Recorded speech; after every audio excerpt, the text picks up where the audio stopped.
all our guests present here and to all our viewers watching us live on our social media platforms.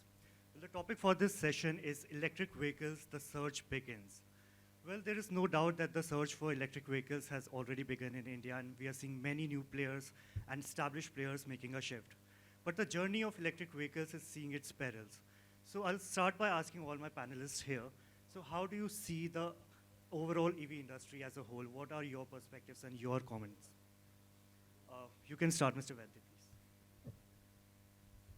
I think it's a very broad question. What we're trying to do with EV is really address the tailpipe emissions, and that's the right place to start. But we heard lots of questions earlier on return on investment and charging infrastructure and so on and so on, and the cost of the vehicle itself, where more than half of the cost of the vehicle is the cost of the batteries. So it is a chicken and egg problem, where do you build infrastructure, wait for the vehicles to come, or do you put the vehicles on the road and then wait for the infrastructure to come? I think it has to be a little bit of both, and this is where I think government can help the industry. And this is typically how a new technology at system scale gets implemented, where initially you need some hand-holding to be done.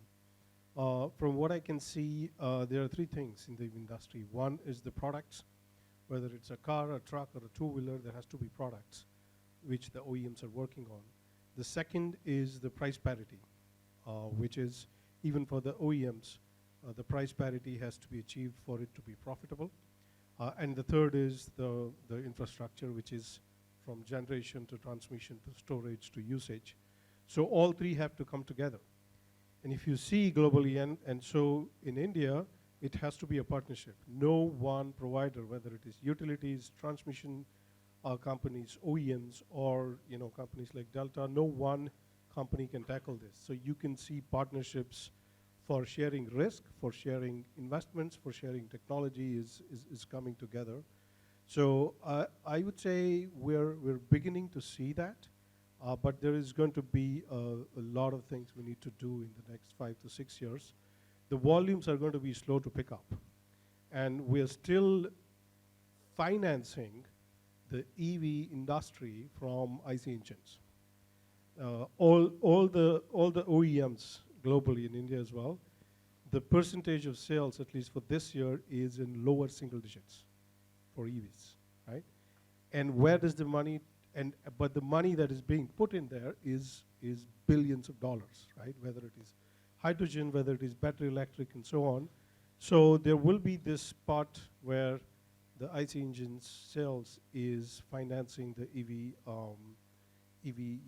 revolution. But it will happen, but I think it will happen at different paces around the world. From an India standpoint, I think we have shown the world that we can skip a generation of technology, whether it was in telecom, whether it was in internet. We've shown that we can skip a generation. So I'm hoping that we can do the same with EVs. Thank you. I'll go across to Mr. Srivastava, hope you can hear me, who's joining us virtually. What are your opening comments, and how do you see the EV industry as a whole? A very good morning to all of you, all the dignitaries and my fellow panelists. It's very interesting to see the events unfolding. What we started in 2017 in Niti Aayog, the narrative which we began, and trying to put all the stakeholders along, having longish discussions with all of them. So we are moving very well, and I must congratulate most of the stakeholders for this growth which is taking place. Now, what is happening? I mean, of course, we used to talk about the disruption, and the disruption is here now. And we used to talk about the tipping point. Well, two-wheeler, three-wheeler, I think we have already reached. We are crossing over, and it's. I think we are reaching. We are very close to the tipping point in terms of the passenger, four-wheeler passenger vehicles, and this segment. So, and along with that, it is also very interesting to see the ecosystem which is developing. The new players have come in, whether they are the OEM or the component manufacturer, or as I was listening to the earlier presentation which was made here, it's very encouraging.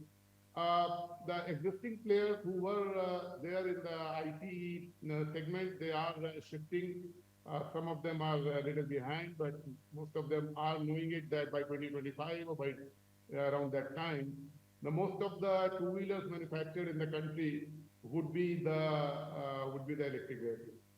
We also had designed the FAME policy, the FAME 2, FAME 1 was already there, FAME 2 we had designed. And if you look at the nuances of the FAME 2, we had put the focus on the two-wheelers, three-wheelers, and then we had also put the focus on the uh, public transport system, which was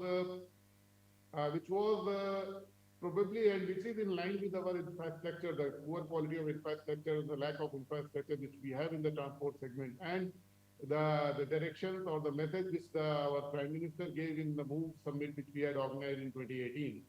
So this is the background which I thought is very necessary to keep in mind as we move forward, and it is essential for all the stakeholders to keep in mind that as we started and we are moving forward with this disruption. And along with that, the transition towards the clean energy and the adoption of the clean energy, which is also taking place. And both the things are interlinked. We cannot separate the two things. I would also like to say a few things about the challenges, which now at the current juncture, I feel that the players have to keep in mind. Uh, well, is not a very high technology which is required in the terms of the electric vehicles, but certainly the stakeholders have to put in the effort. As in the ICE engine, we hardly had any design development and the manufacturing of the car, of the good quality car in the country. But then we should think that we should not be a country which keeps on paying the royalties to the countries which are much smaller and which have much smaller market. We are a huge market. We must make advantage of this huge market, and we should be at the pole position. This I tell to all the OEMs and the stakeholders.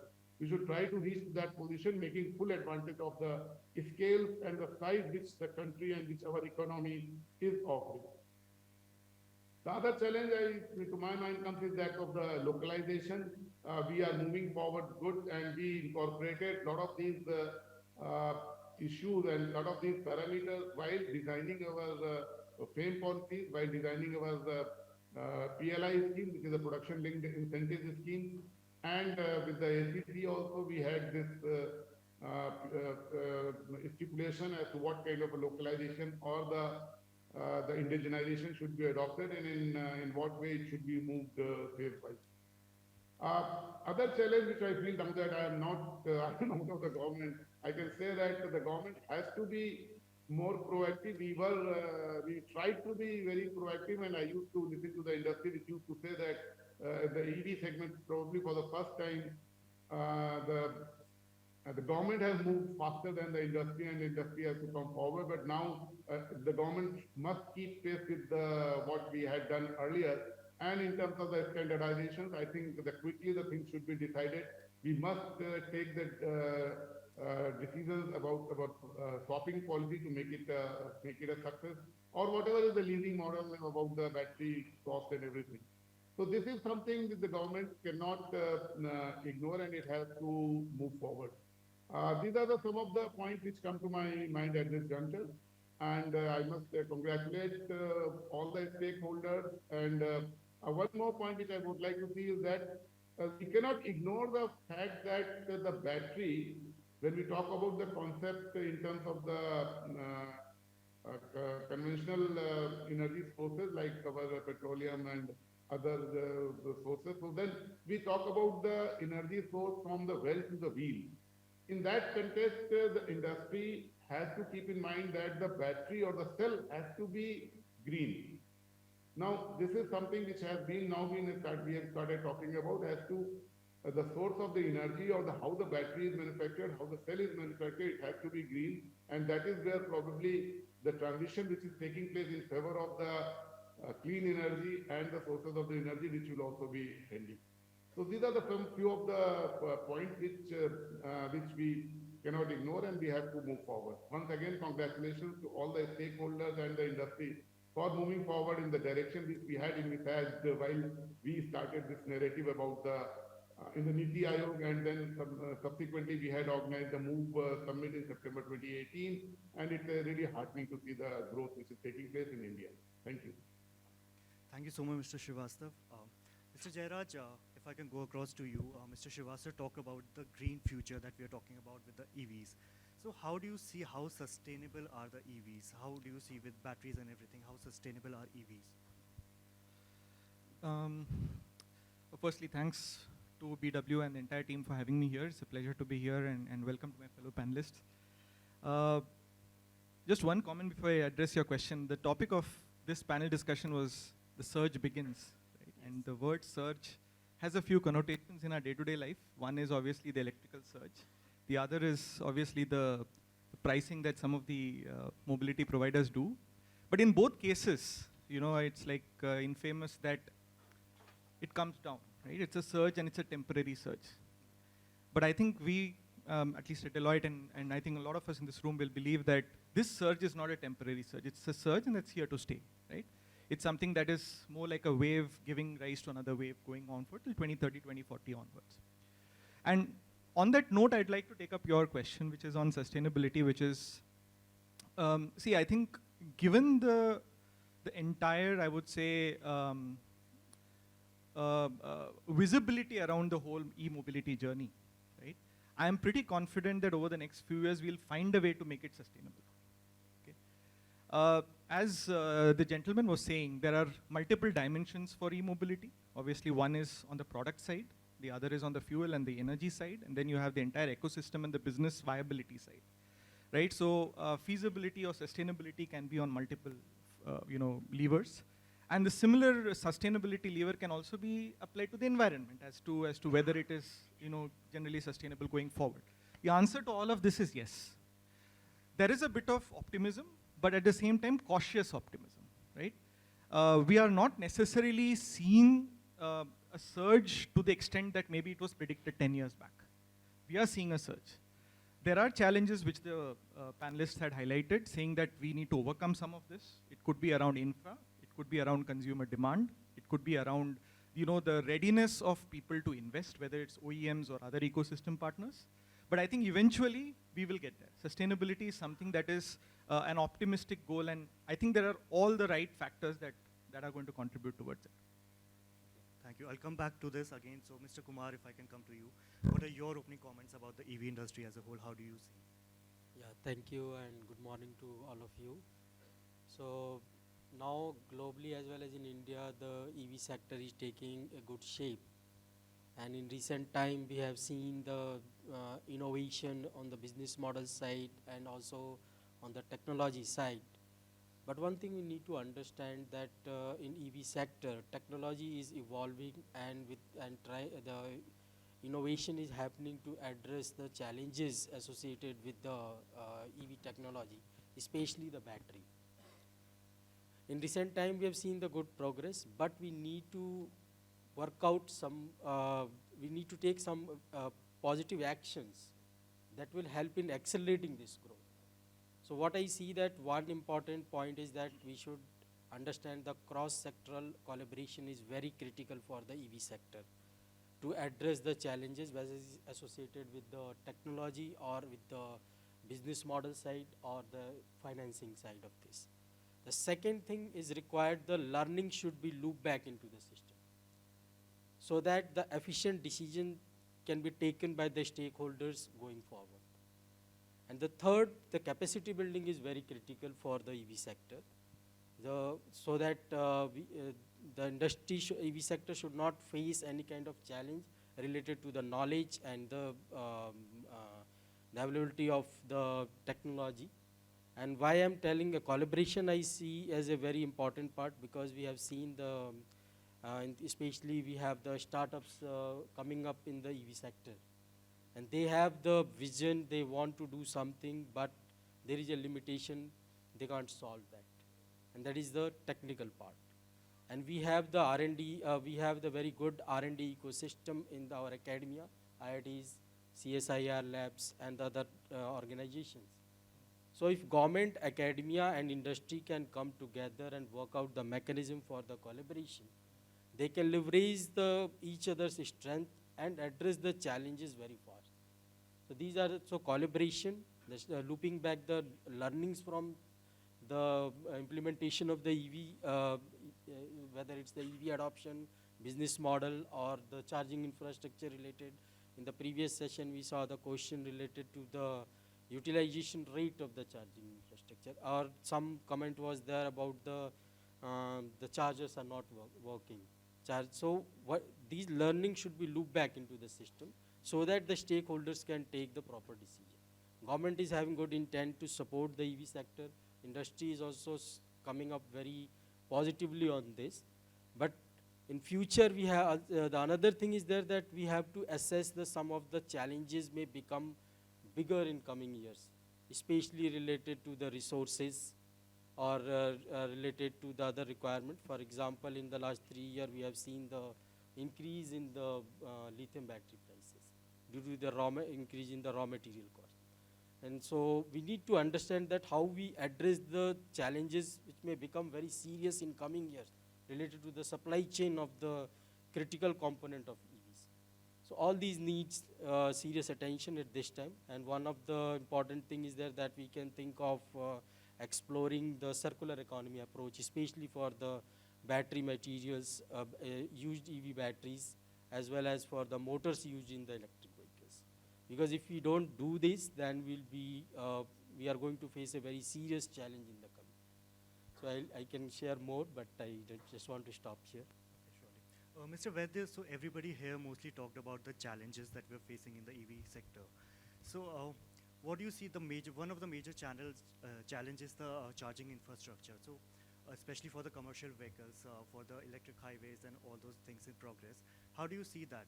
We have to understand that each sector of the automobile has its own unique challenges from the ecosystem, and let's address the commercial vehicles like you asked for. I think the biggest challenge we have commercial vehicles globally in India is the range, because these are the ones that run hundreds or thousands of kilometers a day, and the total cost of ownership is directly proportional to how many hours is your vehicle running on the highway. So there are lots of lots of things going on to address that. One is how many batteries can we pack into, let's say, a heavy-duty truck, right? Can we breach 1,000 kilometers? We haven't been able to do that yet. I think I've seen, the major OEMs, including Daimler, breaching about 500 to 600. But the more batteries you put, the less goods you can put on the truck. So, and also, how do you make sure that there is a charging infrastructure on the countryside? So all of these make the commercial vehicles very, very challenging from an EV adoption standpoint, and that's why a lot of the OEMs are looking at hydrogen as an additional fuel as well. But from the standpoint of having charge points at let's say rest areas that the trucks come in, or how do you charge faster? And Mr. Gupta spoke a lot about that. And I think those are the things. And the second generation of this could be the induction chargers that you can have highways charging the trucks as they run, and so on. But I think what we fundamentally need for commercial vehicles is a breakthrough in battery chemistry, where the energy density can be increased. I think with the current technology that's available, we have certain energy density, that is the amount of kilowatts per kilogram of the battery. I think we need a breakthrough in that area. And we've seen lots of research going on, but I think they are 8, 10, 12 years out from commercializing. So we need two things for commercial vehicles. One is a breakthrough in battery chemistry. Second is fast charging, which is safe. We've seen a lot of fire hazards. The faster you charge, the more the fire hazard. So we need these two. And then I think the other big bet is on the hydrogen, which has its own set of challenges, whether it is compressed or liquefied hydrogen, or you use hydrogen as a fuel in ICE. So commercial vehicles are exploring all these options. I think in the 8 to 10 years, some of them will fall off the wagon, some of them will not be feasible, and we'll have breakthroughs in the others. But bottom line, for it to be feasible, we need to have 1,000-kilometer range on a heavy-duty truck. I think that's where the focus is. We talked about the batteries, so with this also comes another challenges of the battery charging time. So we need fast chargers, we need that much infrastructure. So how near or far do you see this EV infrastructure in place?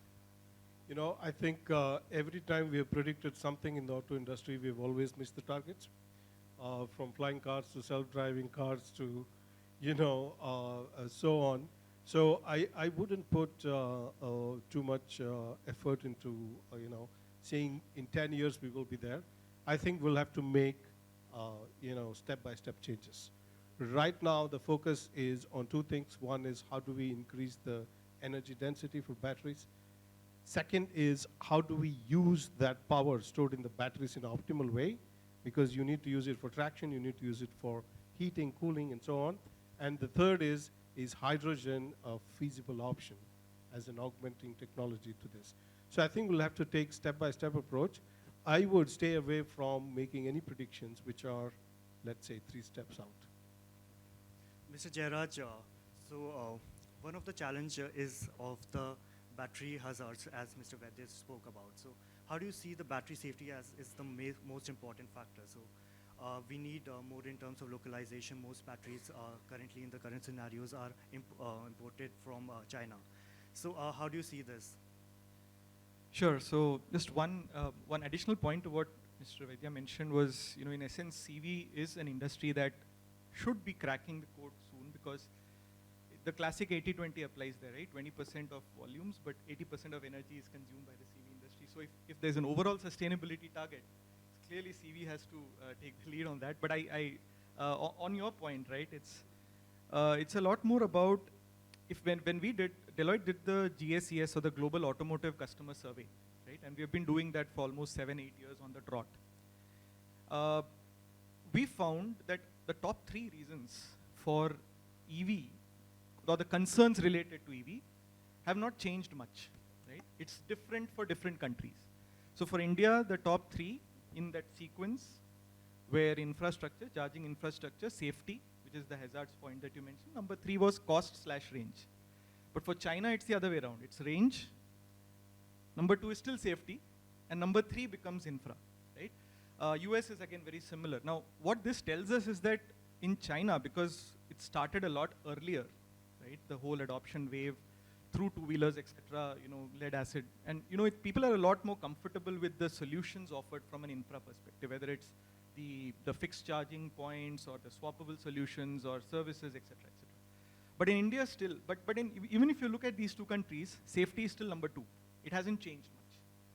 And what we see is that as technology grows, while it's become a lot more safer, the adoption and the increasing penetration also gives a statistical value to it, saying that more EVs I sell, the more chances that I'll see hazards, right? So regulations have to come in play, saying, for example, in China, there was a very clear regulation, saying that lead-acid batteries cannot be charged at home, right? People actually used to carry the batteries to their homes and get it charged. But then there was a regulation saying, please don't do it. And this is for 2-wheelers, not for 4 and other wheelers. So that obviously has to be one way of saying that, okay, how do various charging providers ensure that at the charging point, safety is maintained, number 1. Number 2, the product and R&D teams within OEMs, saying that what additional can be done in terms of, say, thermal management, etc., that can help reduce these hazards.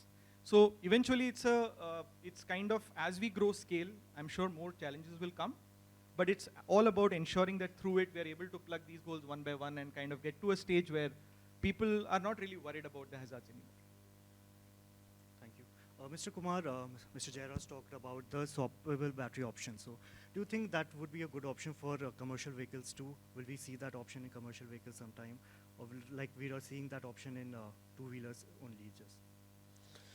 Yeah, so just before answering your question, I just want to add a few points here. Like if you just see the challenges with the EVs, whether it's safety and your question about the fast charging, if you just go back to the basics of the battery technology, then you can get this answer very easily. You have the battery, in that you have a cathode, anode, and then the liquid electrolyte in that. So if you try and when you pack these cells into the battery pack, you have the electronic monitoring system that called as the battery management system to monitor each cells and ensure the safety in this. So there is a limitation with the technology, and once you understand this, then you can take the appropriate action to minimize the safety concern, as well as you can take a decision whether you can fast charge this battery or not. Currently, graphite anode is used with the different cathode materials. So there is a limitation up to which you can charge the battery, whether it's lithium iron phosphate or NMC. If you abuse this, the limit of this stress factor, that this will accelerate the battery degradation in worst condition that can lead to the fire hazard. So once you understand the limitation of the technology, you can take appropriate decision to ensure the safety. You can take the decision related to the fast charging.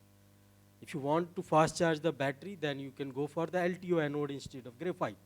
That will enable the fast charging, but that comes with the other thing, like the weight of the battery will go on the higher side, then the cost of the battery pack will go on the other side. So you have to see the trade-off your requirements, cost versus the requirement.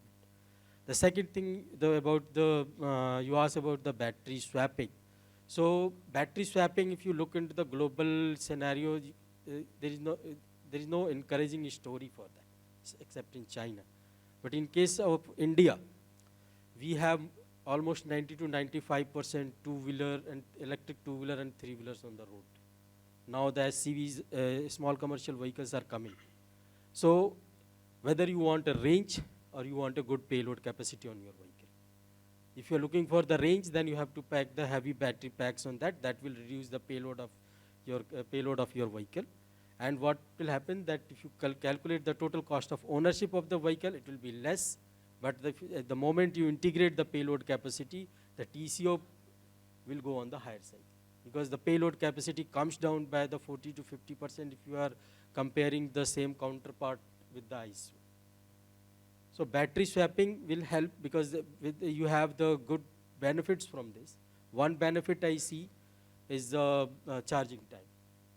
So you get the same refueling time as you get from the ICE vehicle. Second thing is the temperature is the biggest challenge for the lithium battery. Lithium battery performs well between 20 to 30 degrees centigrade. If you are going beyond this, the battery temperature is going on the higher side and the lower side, that will accelerate the degradation of the battery and the performance. And in India, we have a tropical environmental condition. We have the extreme weather condition in the majority of the part. So battery swapping can help in this, where you will be charging your battery into the controlled environment. You'll be monitoring all the critical parameters of the battery before it's going into the vehicle. So you will be ensuring the safety, you'll be improving the uptime of the vehicles. So in the bigger vehicle segment, problem will come from the costing. You have to, because in the swapping what happens that charging station, you have to just install a charger. But in battery swapping station, you have to own the batteries also along with that. So that increases the cost of your investment. So in small vehicles, you have a small battery packs, investment is limited, but when you're talking about the heavy vehicles, the infrastructure investment will be on the higher side. So that trade-off will decide whether the battery swapping will be able to help in the heavy vehicle segments or not. So we have to see that if you are creating a electric highway and the corridor for the EVs, so either you can have a charging station network or you can have the swapping thing, but all the cost versus the requirement will decide the feasibility of that option. Okay. Mr. Srivastava, so everybody here talked about the challenges that we are facing in the EV sector. So do you think the government is doing enough to support all these manufacturers and everybody in the EV sector? Yeah, the government has done sufficiently to support the various segments of the ecosystem and come out with the production linked incentive to promote the advanced cell chemistries, to move forward toward the localization, indigenization. We have formulated the tariff policies for the power, came out with the scrapping policy. We were also wanting to have our own charging protocols along with the CCS and Shadomo or GBT or whatever it is. So all these things the government has done sufficiently in terms of the policy formulation and spreading the message that we are with it and our Prime Minister was leading it. And industry has very encouragingly adopted it, no doubt about it. The issue is that now the ball is in the court of other stakeholders. Yes, of course, I cannot deny that the government does not have the role, or government does not have the things, as I said, the government has to be more proactive now at this stage so that we don't slow down and we keep moving even faster and faster.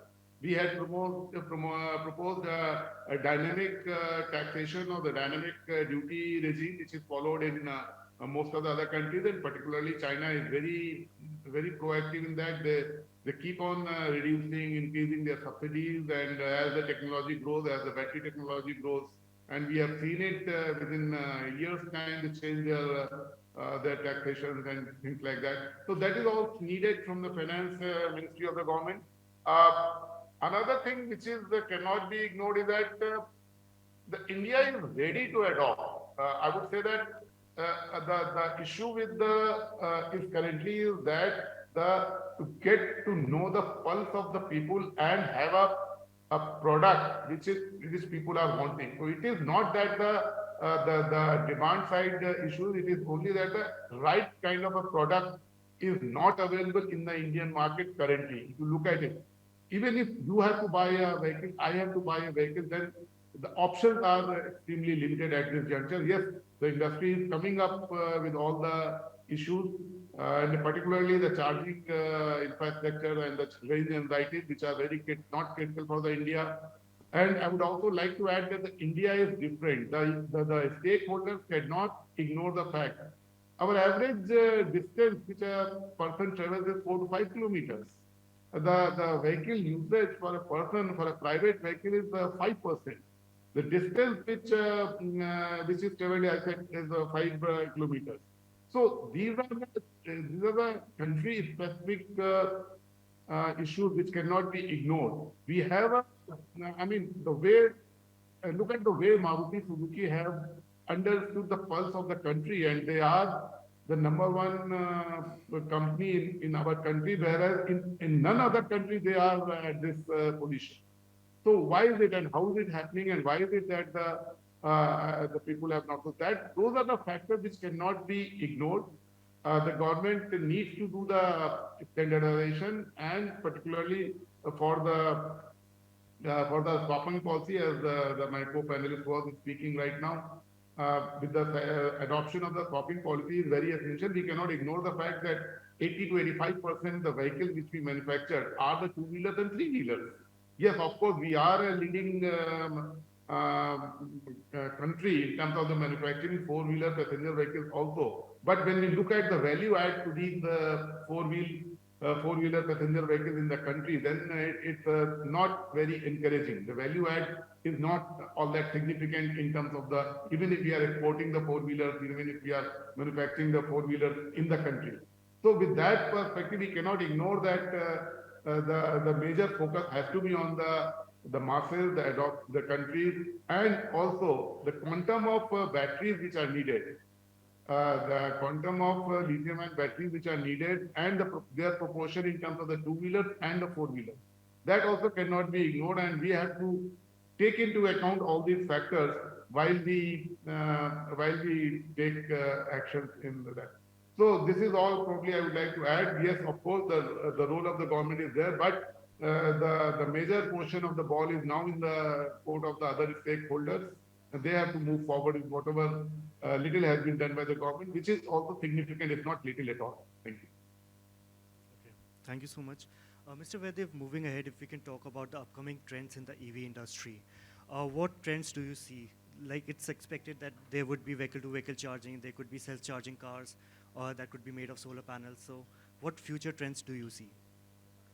I think all of those, I would say, are second generation trends.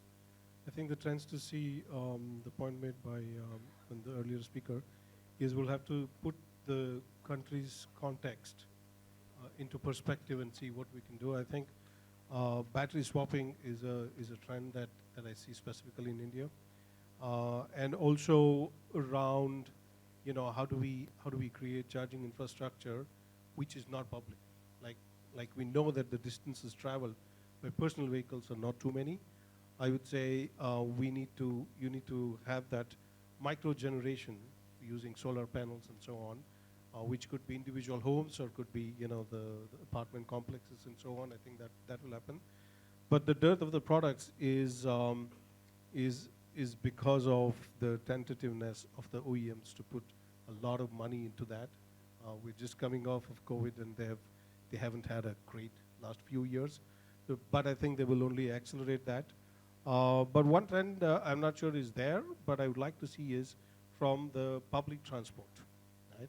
If the public transport, which is mostly done by the government agencies, if they can adopt green technologies, whether it is hydrogen or battery electric, I think that will take a lot of carbon off of the streets. And it will also give confidence to the country as a whole to put more battery electric vehicles on the road. So those are the trends I would see. The second generation is how do you give the energy back to the grid? How do you do vehicle-to-vehicle charging? How do you have highways that are meant for electric vehicles? Those I would say are the second generation technologies. So if I could ask one question to all the panelists here. So with all these challenges and everything, so how would you define the year 2022 for the EV industry as a whole? Mr. Kumar, you can begin. So I'm very positive about the growth of EV sector, but we need to, like in my opening remark I mentioned, that we need to integrate some of the things, like looping back the learnings to the ecosystem, then working towards developing more collaboration between the stakeholders. And the battery swapping is definitely going to take a good shape. And when we are talking about the vehicle to grid and other thing, we need to understand that most of our charger is the unidirectional. But for that you need a bi-directional charger and the things, whether whatever you are pushing into the market, they are equipped to handle all these things. So if some emerging technology we are talking about, so we should think now that how that can be integrated. We should not be discarding the things and then inventing something new. Mr. Vaidya, how will you define the year 2022 for EV industry? So I would say if you look at the OEMs, they're cautiously optimistic. They're tipping their toes in putting more models and vehicles on the road. If you look at the infrastructure, I think whether it is the charger manufacturers or the infrastructure companies, they are waiting for the volumes to pick up, and they're asking the questions around return on investment. And I think for a very large part, they're also looking at government for help. And government, I think, is getting serious about policies and creating the infrastructure. So if we were to sum it up, I think it is cautiously being optimistic. Mr. Jairaj, we are at the year end, so how will you define the year 2022? I think 2022 was a year of validation in a way, right? Because there's been a lot of speculation, and I think one aspect that specifically has been validated is that even though an E2-wheeler or a 3-wheeler, or maybe for that matter any E-vehicle, is basically a mobility solution to move from A to B, but OEMs are thinking and using this as an opportunity to redefine the way they sell it. Correct? Like the new innovation in business models, like do I need dealerships? Do I go online, sell online, right? D2C, right? So those are some of the thoughts that OEMs are having, and it's kind of getting validated through the year, in addition to the other points that other panelists mentioned around product, infra, etc., etc. So I consider this as a year of validation and a launch pad for the next few years. Mr. Srivastava, how will you define the year 2022 for EV industry? Also, if I could add, how will this EV industry unfold in 2023, the future of EV industry? Well, year 2022 saw some stabilization in the OPEX model of the public transport, which we had taken forward, and it is stabilizing, and I'm seeing that in 2023 it will stabilize further, and it will be great help to the local bodies, urban development bodies, or the municipalities or the state governments who are into the public transport system, and it should improve. That's what I look at it. So both 2022 and 2023 would be the stabilization of this model. A lot of focus this year was on the charging infrastructure and the charging speeds, and I mean, the party is trying to set up the thing which will further consolidate, but to my understanding, this is a little bit not very well placed concern at this juncture. As I said, the concern should be the making the right product available to the Indian masses. Third thing which I saw was that the component manufacturers are also now transitioning, which was not happening earlier. And I see as in 2023, the component manufacturers, which are very different from what the internal combustion engine, which had 2,000 parts, and now the engine has the 20 parts or maybe much lesser number of parts and the components which are needed. So, and even the vehicle components also. So that component manufacturers are consolidating, they are transitioning, and they are moving forward as I look at it. Now, OEMs have also tried a lot of experimentations, as it was mentioned by Jairaj probably, what kind of product and in what way to launch it. And along with this is the issue of the financing the vehicle. I see that in years to come, this will also streamline, and the government is taking action on how to finance the various activities of the electric vehicle segment, not only providing the demand side incentives. It has to be incentivized, and what kind of financial support should be given in terms of the loans or debts and whatever it is. And along with that is the model of the finances which are required by the various stakeholders for moving forward in their activities. So these are some of the trends which are happening. Some modification I look forward to in terms of the demand side incentives from the government. The government is working on that, and it should come forward. The scrapping policy which was announced is not yet taking shape. This should also be moving forward, and as I look at it, this will also move, and the green tribunals or the courts or the agencies which are concerned about the environment related issues and the pollution will also be moving forward with their whatever regulation and whatever direction they want to put forward for the entire ecosystem of the electric vehicles. So these are my observations about the 2022 and 2023. Thank you so much. We'll wrap up the session now. Thank you so much, all the panelists, for joining us here.